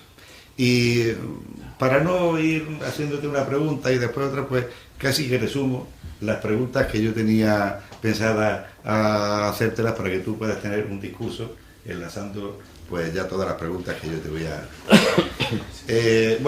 María José te ha preguntado por tus maestros y por las personas que te contrates en el departamento. Yo necesariamente desde esta perspectiva, digamos, política, aunque yo creo que tú eres también el caso del universitario que ha sabido simultanear perfectamente la gestión universitaria que en tu caso es inseparable del compromiso político con tu actividad investigadora. Y recuerdo que Pedro Cerezo, en el homenaje que te hicimos en el Hotel Colombia, creo que era, pues creo que fue capaz de advertir ese matiz, ¿no? Que a pesar de los años intensos, no solamente en el decanato, sino también en la extensión universitaria, que había mantenido una actividad investigadora increíble. A mí no me sorprendía, porque yo sé lo que sufrías cuando una noche te llamaba a tu hora a las 9 o a las 9:30 de la noche, ¿no? Bien, yo te quiero preguntar, ¿cómo te introdujiste en la gestión universitaria? Entonces creo que el decano era Jesús Lenz, ¿eh? Y luego preguntarte también qué relación tuviste con los partidos políticos, con los sindicatos, porque claro, en aquellos momentos los partidos democráticos de ahora tenían actitudes diferentes también, no solamente en el plano nacional, sino en el ámbito universitario. Y luego, yo creo que sería la reflexión que me gustaría escuchar y compartir con el resto de los compañeros, que cómo es posible que se pasara del claustro paritario, que tú fuiste el artífice, a esta situación en la que yo creo que no se cubre ni el cupo de los representantes de los estudiantes. ¿Qué hemos hecho? Porque hemos pasado de esa universidad dinámica, con ilusión estudiantil, de los estudiantes, de los profesores, a esta universidad ensimismada, burocratizada, en la que los estudiantes manifiestan desilusión por su futuro, pero desilusión y falta de compromiso también en la universidad. Yo creo que esas son pues las 3 o 4 preguntas que pensaba hacerte, pero que creo que enlazadas pues te permitirán que nos hagas esa otra reflexión que es inseparable de tu persona, ¿no? La gestión universitaria desde el punto de vista del compromiso político y del compromiso político con la democracia. Bueno, gracias, Rafa. Realmente todos tenemos, he dicho al principio, muchas inconsecuencias y a lo mejor pues yo tengo más que nadie, ¿no? O sea que no te puedo decir si voy a ser muy claro en este tema y voy a tener la posibilidad de aclarar las cosas, pero en fin, cuando yo llegué resulta que había un decano muy joven, casi como tú, yo creo, a lo mejor era más joven que tú en aquel momento, Jesús Lenz, que había sido catedrático con 26 años o algo así, yo creo, 24 años. Estuvo rozando con Menéndez Pelayo. Menéndez Pelayo creo que todavía sigue siendo el más joven. Pero no, ¿con quién trabajó? ¿Con Rodríguez Ferrados? No, pero digo que Menéndez Pelayo era más joven que eso, ya, perdón. No, que era un catedrático de griego que murió, pobre hombre, ¿verdad? Y que estaba aquí en plan de decano de izquierdas. Yo llegué, pues así, con toda entonces todavía mi juventud, 35 años, no era tan joven como él, ni mucho menos, pero en fin. Y me pescó así al vuelo y me dijo, bueno, ¿quieres ser vicedecano? Tal. Bueno, pues él andaba con problemas de salud, tenía que ir al hospital y tal. Y entonces nos dejaba a José Manuel Roldán y a mí de vicedecanos con todos los follones que había en aquel momento en Puentezuelas. Y claro, eran unos tiempos realmente apasionantes. O sea, la universidad estaba, pues eso, completamente enquistada en el franquismo, con una situación de privilegio de unos señores que eran catedráticos, que estaban acostumbrados a que le vinieran a quitar el abrigo, quitar el sombrero, a dejarlo todo en la percha. La gente del departamento estaba a su servicio y claro, es que no, ninguno de los que estáis aquí lo habéis vivido, pero es que era la realidad, era el tiempo en el que el señor catedrático era el jefe profesor y mucho más. Y entonces resultaba que los tiempos estaban cambiando, que allí había muerto Franco y que se estaba cambiando hacia la democracia.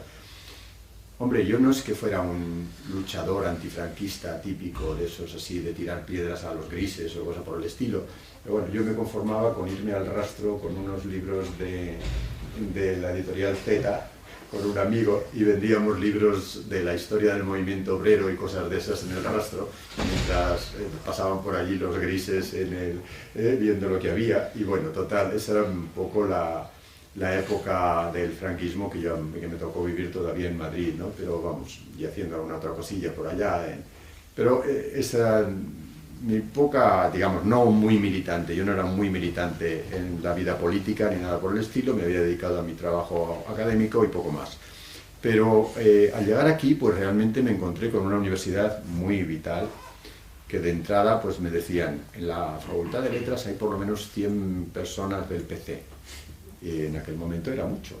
Era muchísimo, había una gran cantidad de gente, pero es que en aquel momento ser del PC significaba ser militante, ser de verdad con ganas de trabajar, con ganas de hacer algo, y llegaba desde, bueno, PNNs para abajo, digamos, porque yo creo que catedráticos no había muchos de parece que no llegaba tanto, pero la estructura pues realmente estaba muy enquistada, pero era un momento que realmente pues apetecía también hacer algo, ¿no? Y entonces cuando Jesús Lens nos echó el lazo y nos puso de vicedecanos, pues empezamos a trabajar de vicedecanos. Y me acuerdo, alguno de vosotros estaba presente, por las caras que veo por ahí detrás, en el primer encierro que tuvimos en Puentezuelas, cuando cogieron en la calle a María Izquierdo haciendo el terrible delito de echar hojillas del PSOE por la calle. Imaginaros, y había muerto Franco hacía 6 meses o algo así. Y el delito por el que la metieron en la cárcel fue de echar hojillas del PSOE por la calle. Y entonces hubo el primer encierro de Puentezuelas que yo recuerdo, y que como Jesús Lens estaba en el hospital, pues nos tocó lidiarlo a Roldán y a mí. Y allí estuvimos y bueno, viendo cómo estaba la sociedad, que a pesar de los cambios que se tenían que producir y demás, pero claro, acordaros del, ¿cómo se llamaba el alcalde de Madrid? Aquel llorando, anunciando con lágrimas la muerte del caudillo, ¿no? Bueno, pues eso, así es, ¿no? Y por tanto, pues no os extrañe que eso, que muerto Franco hacía ya meses, esto siguiera siendo una cosa terrible. A mí me habían metido al mismo tiempo con cosas de actividades culturales, primero de la facultad, luego también del rectorado. Bueno, total que me metí un poco en esos líos poco a poco y procuré, pues lo que decías antes, de no dejar mi investigación, de no dejar del todo mi trabajo de investigación, pero sí pues comprometerme un poco con la realidad política y político-académica que estábamos viviendo, porque bueno, a mí me parecía que realmente no se podía uno evadir de la cuestión, ¿no? No se podía ser tan absolutamente inconsecuente como decir, bueno, que lo hagan otros, que si hay que cambiar cosas, que las cambie otro. Bueno, pues así me tocó ser decano, ¿no? Me llegó el momento se retiró Jesús Lens y me tocó a mí estar de decano. Bueno, primero como vicedecano subimos de Puentezuelas a este edificio. Había una movida tremenda de estudiantes. ¿Recordáis aquellos tiempos de la peseta del autobús? El problema grande que tuvimos para subir aquí a Puentezuelas, de Puentezuelas aquí, era que cómo se iba a subir la cuesta, que había que poner un autobús que fuera del Hospital Real hasta la Facultad de Letras, y que entonces que había que hacer una cosa de una peseta, que luego no pagaba nadie en el autobús, y la universidad le costaba un montón de millones el subir a los estudiantes hasta aquí arriba. Bueno, era todo un número el hacer funcionar eso, pero eso era, si queréis, un poco accidental. Lo importante era que había pues una gran cantidad, la mayoría de los que estáis aquí ahora erais todavía PNNs, y había un montón de PNNs que estaban en una situación pues verdaderamente lamentable de lo que se hacía entonces. El catedrático era un tipo autoritario, cacique, que determinaba quién subía y quién bajaba en el escalafón, ¿no? Y que echaba a quien quería y le hacía la vida imposible a quien quería. Y entonces nos quedaba la función, la misión, de alguna manera, de intentar que eso cambiara. Y entonces, pues realmente nos juntamos, muchos de los que hoy estáis por aquí, precisamente por amistad y por recuerdo de aquellos tiempos, nos juntamos para hacer que esto fuera cambiando poco a poco. Y no sé lo que conseguimos, no sé si valió la pena, pero bueno, lo hicimos lo que supimos en aquel momento. El claustro paritario no me lo inventé yo, sino que vino también movido por toda la situación de entonces, y era pues muy significativo. Claro, pues no era solamente los catedráticos o los profesores ya fijos los que tenían que decidir lo que se hacía en la facultad, sino que también, pues evidentemente, los profesores no numerarios tenían que opinar y formar también parte del claustro con exactamente el mismo número y la misma categoría y la misma capacidad de decisión, y los estudiantes igualmente, y luego el personal de administración y servicios pues también tenía el mismo derecho de ser oído y de tener su atención ahí. Si era bueno el 25% que en aquel momento pusimos o no, pues yo qué sé. Que había que haberlo matizado más, no lo sé. Pero que el caso es que muchos de los que aquí estamos trabajamos por aquello saliera adelante, unos más dando la cara y otros dando el apoyo por detrás, pero que era lo que valía de verdad. Y salió adelante de una forma curiosa, ¿verdad? Yo era como decano, presidente de la Junta. Entonces estábamos un montón en la Junta y cada año renovábamos la cuestión porque yo no tenía ningún interés en ser decano. A mí me había tocado la china de ser decano y yo no tenía ningún interés, pero entonces en lugar de hacer, date cuenta, o sea, cada año llevábamos la cosa al claustro y decíamos, bueno, a ver, elección de nuevos miembros de la Junta. Y cuando no salía un señor que todos conocemos diciendo tiene que renunciar porque no sé qué, está todavía en la política, con gran espanto mío he visto todavía a esa persona en las listas de última hora, o sea que todavía viven de la política algunos. Yo desde luego nunca he vivido de la política ni he tenido grandes aficiones a estar en esas listas de una manera permanente. Entonces, a mí me pasaba una cosa curiosa, cuando sacaba cada año a reelección mi puesto como jefe de la Junta, más o menos, pues me reunía con los 4 estamentos. Entonces, 3 estamentos me decían que evidentemente que nada, que adelante, que había que seguir adelante. Y esos estamentos pues eran lógicamente PNNs, estudiantes y PAS. Pero los catedráticos, los numerarios estaban que mordían, como os podéis imaginar, porque claro, el claustro paritario recortaba sus privilegios y bueno, me acuerdo de una votación en que se votó unánimemente que yo tenía que dejarlo. Evidentemente yo voté también que yo tenía que dejarlo. No iba a parecer el único voto positivo el mío. O sea, que realmente yo también voté que había que dejarlo. Pero como los otros 3 estamentos indicaban el 75% del voto y querían que yo siguiera, pues seguí los 4 años que me tocaron. Y entonces creo que fue un gran momento de colaboración con todos los que hoy estáis por aquí, de recordar, bueno, pues la lucha que en aquel momento llevamos a cabo. No sé si lo más importante fue el claustro paritario, pero algunas cosas conseguimos de que realmente cambiara el ambiente de la universidad y que se escuchara a todo el mundo y que todo el mundo tuviera que considerar aquello como suyo y que no fuera el cortijo de unos cuantos como hasta ahora había sido la universidad. ¿Valió la pena el esfuerzo? Pues no lo sé. Eso que lo juzguen los que analizan la memoria histórica, ¿no? Yo os cuento cómo fue y cómo resultó. Mi contacto con los partidos, decías tú, pues para mí fue un momento realmente muy bonito, muy interesante, porque estaba todo en una vitalidad, en una efervescencia enorme, ¿no?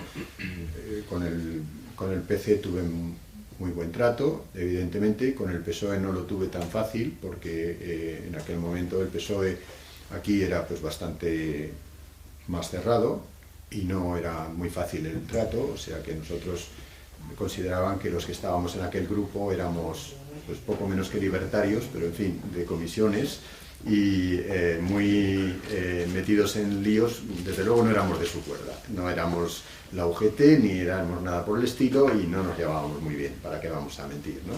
Y desde luego pues todos los residuos de franquismo que quedaban, que eran muchos, pues no eran precisamente muy a favor, ¿no? Y recuerdo como anécdota que el día que se levantó Tejero estaba yo todavía de decano en una reunión, en una junta de gobierno en la sala de convalecientes del Hospital Real, y cuando nos dijeron que Tejero se había levantado, me recomendó a algún amigo que saliera de Granada y me escondiera porque la derecha se estaba armando. Y te llamé yo por teléfono. Tú fuiste, yo estaba te de noche, te llamé por teléfono y convenimos en cerrar la facultad cuanto antes. Porque aquello era terrible, o sea, había un ambiente de que se estaba armando la ultraderecha y que podían ir a por nosotros, igual que fueron a por el rector. Ahí antes ha estado Mercedes, pues Mercedes ha escrito el libro este del rector al que fusilaron en tiempo de la guerra, ¿no? Me parece que lo fusilaron, ¿no? Sí, lo mataron, yo creo que lo fusilaron. O sea que realmente... La Real decía fue cesado hasta que hace un año se cambió la inscripción y se pone que fue fusilado, pero fue cesado. Fue fusilado por eso, ¿no? O sea que realmente fueron tiempos bastante delicados. Yo, hombre, no sé si volvería a afirmarlo. Quiero decir una cosa, ¿no? Que claro, son años que te desgastan bastante, que trabajas y luego ves pues que a lo mejor cambian las cosas, pero no exactamente en el sentido en que tú hubieras querido que cambien. Y nada es perfecto, ni es perfecto lo que nosotros hicimos, ni es perfecto lo que vino después. Y esa evolución que tú has señalado muy acertadamente de cómo ha ido la universidad, no solamente la de Granada, sino la de toda España, hacia un desinterés de los estudiantes y hacia una pasividad total, bueno, es totalmente cierta, ¿no? Lo único que tiene de bueno es que ya los pasos que nosotros dimos aquí, que otros dieron en otros sitios, no eran reversibles. Es decir, no se volvió atrás en ningún momento. La universidad cambió y de hecho pues ahí está cambiada. Para bien o para mal, luego ha seguido. Oye, tú cumples tu cometido en 4 años, después vienen otros y cada uno tiene que saber cuál es su responsabilidad y hasta dónde tiene que seguir. Nosotros hicimos lo que pudimos y lo que sabíamos hacer en esos 4 años y yo pues no me arrepiento. En todo caso te arrepientes un poco a toro pasado, ¿verdad? Diciendo, ¿valía la pena dedicar todo ese tiempo a la administración? Bueno, tenemos muy buenos recuerdos juntos, ¿verdad? Algunos que estáis por ahí. Yo creo que hay muchas cosas que la lucha de compañeros que estamos haciendo un esfuerzo por hacer que las cosas cambien, pues valió la pena. Y yo creo que aquí pues muchos me recordarán como amigo de aquellos tiempos de lucha común y para mí pues la amistad es lo que más vale en la vida. O sea que realmente pues creo que no me arrepiento del todo de haber dedicado ese tiempo a la gestión universitaria, ¿no? Y por lo demás, pues claro, qué pena que la universidad hoy no sea tan perfecta como entonces la soñábamos, pero eso quizá los que venís ahora tendréis que luchar y empujar, porque lo nuestro fue duro, tuvimos que trabajar muy fuerte. Pero ahora lo tenéis también muy duro, porque con todas las restricciones, con todos los nuevos planes, con todas las... No os ha llegado todavía las vacas flacas económicas, pero ya os llegarán. Los de Madrid ya sabemos algo de eso, de vacas flacas. Y entonces cuando llegan esas dificultades, pues realmente los que están al frente de la vida académica de la facultad lo pasan mal. Entonces, bueno, cada uno tiene su momento y su cosa, ¿no? Hoy a lo mejor ya no será una lucha política como la que nos tocó a nosotros, pero tendréis que luchar mucho por esa política académica que haga de la universidad realmente lo que la universidad tiene que ser, ¿verdad? Y nosotros hicimos lo que sabíamos, lo que podíamos, y si nos equivocamos, pues nos equivocamos, ¿qué vamos a hacer? Pero yo tengo buen recuerdo de todos esos tiempos y creo que en general, pues mira, volvería a hacerlo. Bueno, decía que no te iba a preguntar nada más que la pregunta que te hice antes, pero ahora creo que te voy a hacer otra. La tenía apuntada y que... Pero yo no quiero cansar a la gente, ¿eh? No, me echéis la culpa. Ya vamos a terminar, yo tampoco quiero cansar. Bueno, de lo que acabas de decir yo, recordaría 2 anécdotas, pues, un tanto simpáticas, ¿no? Lo del claustro paritario era el personal de administración y servicio, pero incluía también a las limpiadoras. Y no veáis la cara que se le ponían a los catedráticos cuando se llamaba en las votaciones nominales a una tal Remedio no sé qué y Ladrón de Guevara. Que es un nombre, un apellido de resonancia aristocrática. Algunos se le entendían, ¿no? Luego recuerdo también que mi nombramiento de vicedecano pues tardó en concretarse algo así como 6 meses. El rector era don Antonio Gallego Moreno. Y bueno, tú continuamente estabas llamándole, en los encierros que había, pues yo aprovechaba, ¿qué hay de lo mío? ¿No? Pero no, ¿qué hay de lo mío? Era, no, aquello fue una conquista de los PNL, ¿no? Porque yo estuve también después 6 meses nada más y después entró Amparo Ferrer, porque nosotros aquello lo consideramos como un logro histórico, ¿no? de la Universidad Democrática por la que luchábamos, ¿no? Pero lo que son las cosas, siendo ya director de la editorial, pues una persona que me llamaba casi toda la semana, pues bien por la librería, cuando abrimos la librería, o bien por el libro que yo escribí también, o por el libro del padre, don Antonio Gallego Moreno, me llamaba toda la semana, y preguntándome, ¿y cuándo sale? ¿Y cuándo de las pruebas? Y un día que lo visité en su casa, poco antes ya de morir, que estaba muy mal, yo a don Antonio siempre le tuve un gran respeto. Yo también, ¿eh? Sí, sí, un gran respeto. Yo también era un rector de derechas. Y entonces sí, todo yo recuerdo que cuando su sucesor, se me vino a la cabeza, no estaba en el claustro, oí el aplauso por el pasillo y entonces se me vino a la cabeza ese dicho, ese tópico de que más vale malo conocido que bueno por conocer. Y no me equivoqué. Pues bueno, pues un día visitándolo en su casa, pues le dije, tendría que ver lo que son las cosas de usted. ¿Se acuerda que tardó 6 meses en hablar y ahora me está llamando todas las horas a ver cuándo sale el libro? Bien, bueno, esas dos cuestiones, ¿no?, que me han venido a la cabeza por lo que gusta.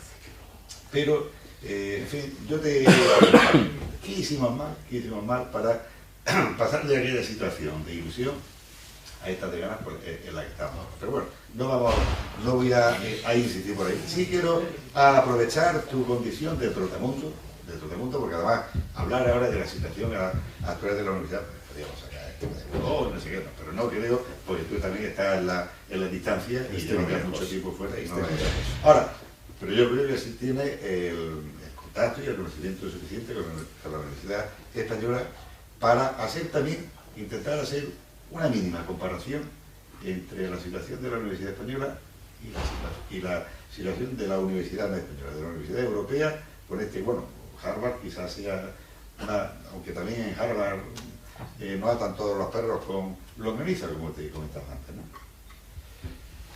Comparar eso. Bien, hombre... Pero yo creo, sí, perdona, es que yo creo que estamos quizás intentando aplicar modelos que no sé si van con nuestra tradición o con nuestra forma de ser, en fin, no sé. Esa comparación entre la situación de la Universidad Española con la extranjera. Yo comprendo, o sea, empezando por la primera parte de tu pregunta, por la parte más así, que la universidad ha corrido en una dirección, ha ido en una dirección pues muy distinta de la que nosotros teníamos en aquellos años 70 y tantos, comienzos de los 80, cuando estábamos metidos en todos los líos de aquí, porque es lógico, o sea, realmente, claro, si una universidad está enormemente politizada, o sea, refleja una sociedad no democrática, convertirla en el reflejo de una sociedad democrática es una aventura. Una vez refleja a la sociedad democrática, pues cada uno tiene su fuerza donde la tiene, y entonces puede volver la derecha, puede volver lo que sea, y puede poner sus bases ahí. O sea que realmente es posible explicar que nosotros empujamos a la Universidad de Granada por lo menos a que tuviera su cambio, pero claro, tampoco teníamos ni todo el poder, no tuvimos nunca un rector en aquel momento con el que nos pudiéramos identificar, y tampoco, por tanto, pudimos cambiar del todo las cosas. ¿Esta facultad cambió? Yo creo que cambió bastante. Luego, pues, ¿por qué no se mantuvo el primer impulso y eso? Pues porque es lógico también que una vez la universidad, o sea, o por lo menos la facultad, se ha democratizado, refleja ese ambiente social ya más igualado, más democrático, pues claro, ya lo que tienes que hacer es dedicarte a la vida académica fundamentalmente. No digo que la vida académica no tenga vertientes políticas, pero evidentemente te tienes que dedicar básicamente a conseguir la máxima calidad de vida académica. Y yo creo pues que eso es una dirección que es buena. Pero claro, no sé, yo los cambios que hay de planes de estudios tan continuos, tan rápidos, estas imposiciones, estos planes de Bolonia, que vosotros conocéis 1000 veces mejor que yo y sobre los que no voy a opinar porque no tengo elementos suficientes, pues no siempre son lo que nosotros directamente quisiéramos. Yo he oído comentarios de todo tipo, alguien está más satisfecho, otros menos, depende, ¿no? Y yo no voy a decir nada, pero... hombre, lo que sí se trata siempre es de conseguir la máxima calidad de la docencia, o sea, de la vida académica, digamos, en general. ¿Qué tiene, por ejemplo, yo os puedo hablar un poco pues desde la Universidad de Harvard, que es donde he pasado estos 10 últimos años, vamos, en contacto con la Universidad de Harvard, no que yo haya sido profesor de Harvard, no quiero presumir de lo que no soy. Yo he sido allí teóricamente era un visiting scholar en la Universidad de Harvard, o director de una institución afiliada a la Universidad de Harvard, no de Harvard. Y entonces lo que sí os puedo decir es que la búsqueda de calidad, la búsqueda de excelencia, pues es absoluta ya. Yo estoy seguro que en teoría todas las universidades del mundo dicen que quieren lo mismo, pero hay diferencias. Es decir, hay universidades que consiguen poner una cosa más, un nivel más serio, un nivel más alto. ¿Cómo deciros? Por ejemplo, para entrar como alumno en una universidad española, pues normalmente no se piden demasiadas cosas. No sé si ahora vosotros tenéis ocasión de seleccionar el alumnado que viene aquí. Normalmente en letras tradicionalmente ha entrado todo el que quiere matricularse. En la Universidad de Harvard tienen una criba inicial enorme, o sea, de 30 y tantas mil solicitudes que pueden tener, 25 a 30 y tantas mil solicitudes que pueden tener, admiten a 1.800 cada año. O sea que eso significa ya una criba muy considerable.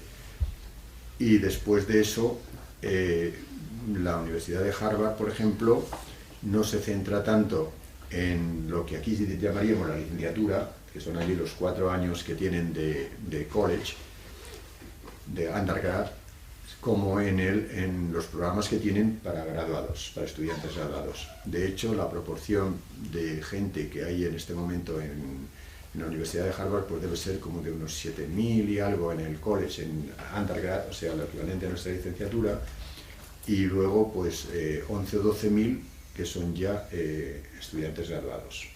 O sea, que han puesto mucho más la fuerza en los estudios graduados. ¿Qué ocurre? Los estudios del college, lo que es equivalente a nuestra licenciatura, yo no diría que son mejores que los nuestros. Tienen de bueno la calidad de la gente que viene. Tienen de bueno que, por ejemplo, en Harvard no se hace, no se puntúa de 1 al 10, sino por A, B, C, etcétera. Pero claro, sacar una B en una asignatura es terrible. O sea, tiene que ser A, una plus o una minus, y una B pues ya está mal visto. O sea que sacar un 7,5 o un 8 en una asignatura está muy mal visto, ¿no? Pero claro, es que han tenido una criba tremenda para entrar allá. Y entonces, allí ya no se plantea, no son esas idioteces que a veces se oyen en la Universidad Española.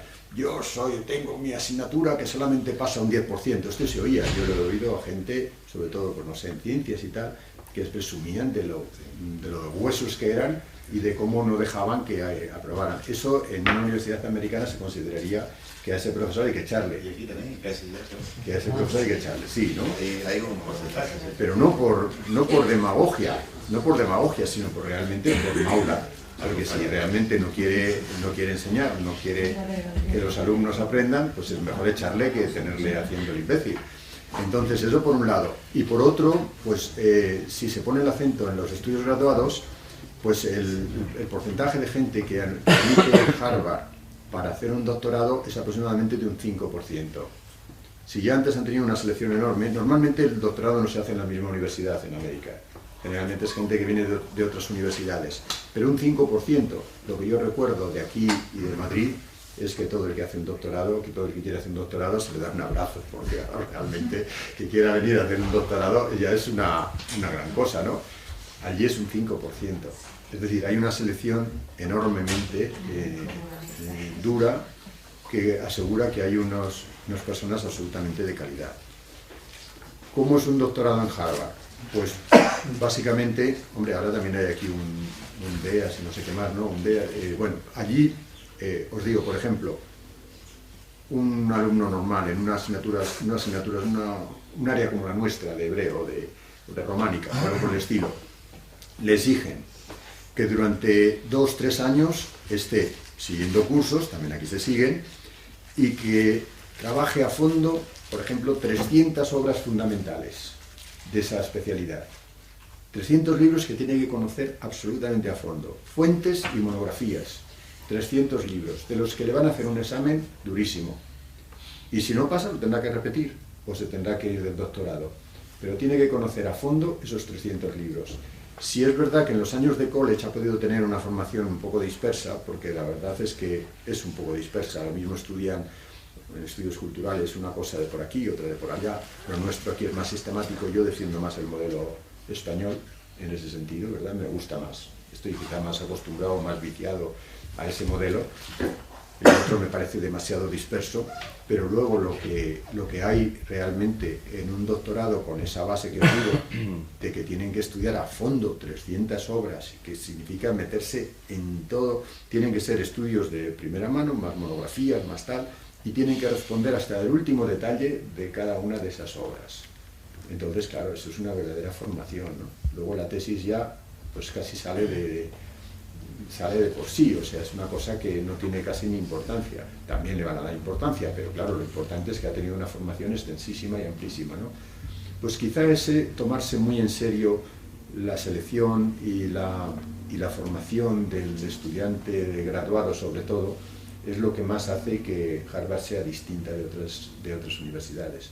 Y luego ya, pues el conseguir, claro, ¿cómo se consigue eso? Harvard es una universidad privada, tiene un patrimonio inmenso que disminuyó en un 30% con la crisis económica. Tenían dinero metido en fondos de esos de mucho riesgo y les cogió el toro. No llegaron a Madoff, pero tuvieron un bajón de casi un 30% del patrimonio, que se cuenta en billones. Allí son miles de millones, pero se cuenta en billones. No sé si eran 50 o 60 billones lo que tenían de dólares. Y aun perdiendo eso, pues han vuelto otra vez a levantar el vuelo en casi todos los aspectos, a base sobre todo del apoyo que les dan los antiguos alumnos de Harvard, que es curiosísimo. O sea, eso nos falta en España absolutamente. La gente que ha tenido un doctorado en Harvard, que sabe que se coloca inmediatamente con un doctorado en Harvard, se coloca en cualquier universidad, en cualquier sitio o en la empresa privada, le recuerdan de vez en cuando de Harvard: oiga, que a usted ahora le va muy bien gracias a que aprendió con nosotros, devuelva el favor a la universidad, y sueltan el dinero y forman ahí un patrimonio de Harvard inmenso. Bueno, eso es cultura anglosajona. Yo sé, si lo decimos en España, pues a lo mejor nos tiran tomates, ¿verdad? Pero la verdad es que es una cosa también interesante para que veamos la diferente mentalidad. Y desgraciadamente, pues el dinero lo hace casi todo, porque con dinero puedes tener buen personal, tienen miles de personas trabajando en la biblioteca, tienen, pues eso, ahora con la crisis está un poquito más limitado todo, pero antes es que bastaba que cualquiera dijera: cómprame este libro. Se compraba todo. Y pues eso, 16 millones de libros, que es la primera biblioteca universitaria del mundo, ¿no? No sé los que tendrá Granada. En Madrid, que decían que era la primera biblioteca universitaria del país, contaba como 3 millones, incluyendo todo. Y en cambio, pues Harvard eran 16 millones, solamente por debajo de la Biblioteca del Congreso. Así que, pues, así se hace una universidad y así se consigue un nivel, ¿no? Ojalá vayamos por ahí nosotros también. Bueno, ya os he aburrido bastante, me parece. Bueno, muchísimas gracias. Y solo si quiere añadir algo más que decir a todos los compañeros y alumnos que hay aquí. Nada, que muchísimas gracias a todos, gracias por compartir este rato y por aguantar mecha todo lo que os he contado de todo este tiempo. Muchísimas y gracias gracias al decano, evidentemente, por aguantar aquí toda esta mañana de trabajo. Un auténtico placer estar aquí. El placer ha sido mío. Muchas gracias a todos, de verdad.